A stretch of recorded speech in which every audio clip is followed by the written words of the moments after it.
Hello guys, we're trying transparent Coke. I don't know where to go. You got 4 choices. Pick a direction.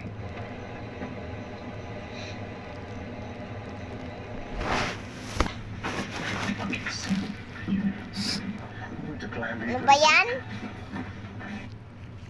It's plan B. Wait till everybody goes to sleep. Run every car and truck on the range like a little raccoon. Don't you have it all figured out? Yeah, you little shit. Bed, water, good night. What about a bathroom?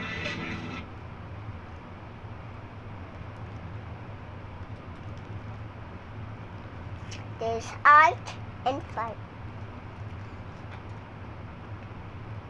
Tapos kinuskus ko ng sobra. Buti na lang nakapamalengke na agad ako bago pa man namaga yung mga mata ko. Bumili lang pala ako ng 2 pirasong malalaking tilapia kanina sa palengke at titimplan ko to ng asin at paminta. Kaya pala may hiwa to sa taas kasi hindi naman basta-basta prito lang ang gagawin ko dito. Lalagyan ko nga ito ng palaman sa loob kaya hinanda ko na yung mga sangkap na gagamitin ko. Naghanda pala ako dito ng 2 pirasong itlog na maala. Tapos gamit naman itong food processor ay nagpino ako dito ng bawang, sibuyas at kamatis. Dudurog-durugin ko nga muna itong mga itlog na maalat bago ko naman isasama yung sibuyas, bawang at kamatis. Tapos sa timpla naman ay maglalagay lang ako dito ng konting paminta at 2 kutsara lang naman ng oyster sauce. Tapos pinaghalo-halo ko na ito. Bali, ang tawag pala sa gagawin kong recipe ngayon ay pinaputok na tilapia na may itlog na maalat. Hinanda ko na rin pala dito yung foil. Tapos nag-spread lang ako ng 2 kutsara dito sa ilalim bago ko nga ilalagay yung ating tilapia na tinimplahan natin ng asin at paminta. How do I disappear?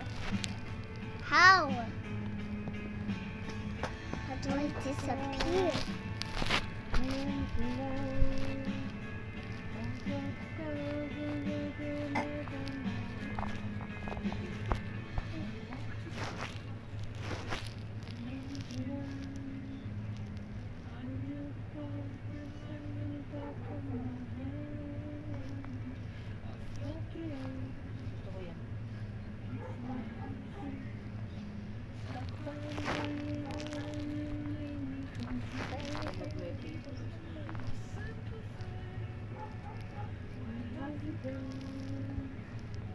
Pagkalingan mo si Mama.